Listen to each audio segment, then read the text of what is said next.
Hey guys, welcome to the next tutorial of ethical hacking and penetration testing via Kali Linux. So before I just go ahead and proceed with actually infecting my own VMware computer, Windows computer, I would just like to tell you how if someone else tries to go ahead and hack into your computer, may it be Linux or Windows, how to save it yourself. Always use the most latest antivirus and have it updated at every point of time. Be aware with the latest software updates and your security updates for either your Linux or your Windows distribution. And don't open emails and attachments that you don't know of.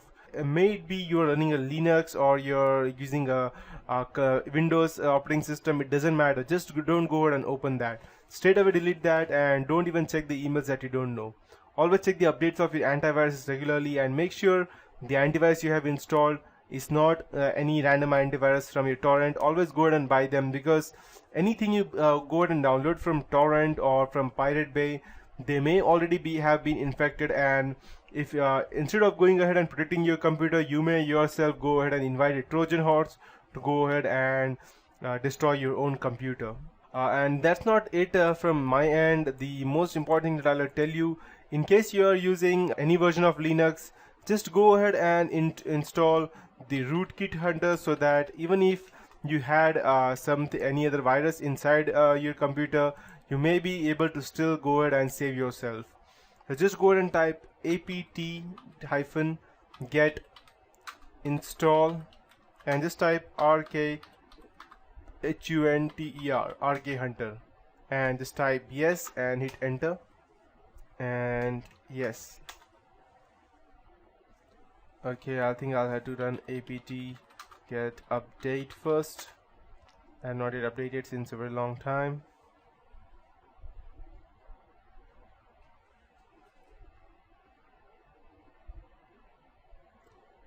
Okay, I think I'll have to go ahead and use my username password to first access my internet. Just let me start it.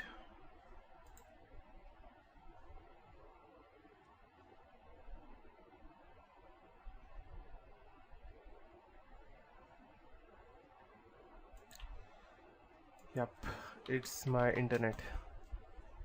Let me see what's happening.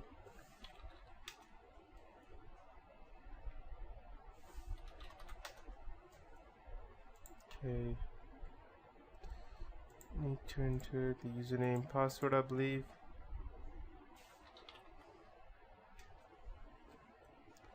Okay, let me check if I'm allowed to enter anything else.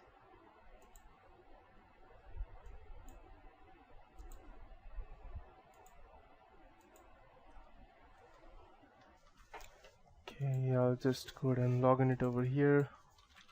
Okay, perfect. Proceed. Now let's check.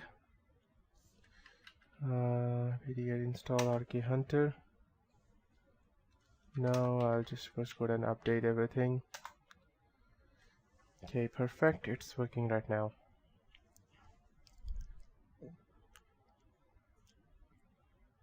If you're using any other Linux distribution such as Ubuntu or Fedora or something like that, and you want to install RK Hunter, you can go ahead and download it from the GIT hub.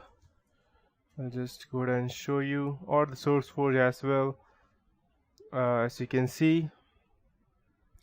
And there are different ways. I'll just go ahead and type.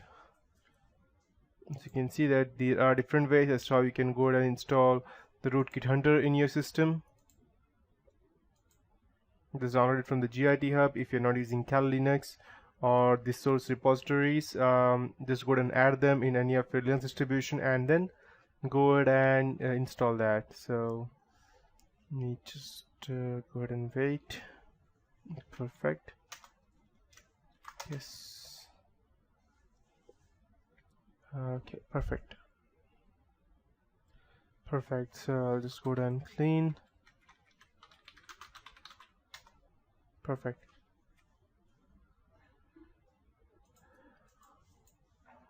Okay, perfect. And if you want to update the RK Hunter, then just type RK Hunter and -update. Okay, inward option update. Let me check if I could run this.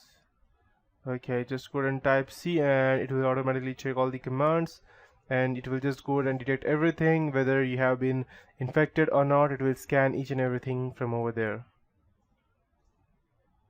Perfect. It will what it's doing in short is that detecting whether anyone else has not created a backdoor under your computer, and anyone else does not have a rootkit under your computer. That's what it does exactly. As you can see, there was nothing found over here.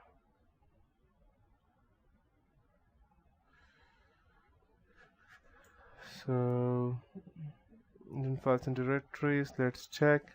There have been only just warnings about this such root access and nothing else, so you can just go and ignore that. The reason being that I have run this through root, and if I had run this through any other user, it would simply have run without warning.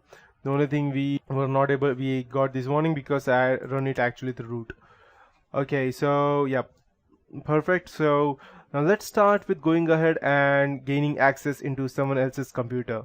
So we make sure that you have Windows 7 active over here. What we will be doing is that we would be creating a simple virus. We would be sending it on our Windows 7 computer, and then we would be going ahead and modifying stuff just from over here. So that would be it for this tutorial. In the next tutorial, I would be actually going ahead and running these viruses and get access to the Windows 7.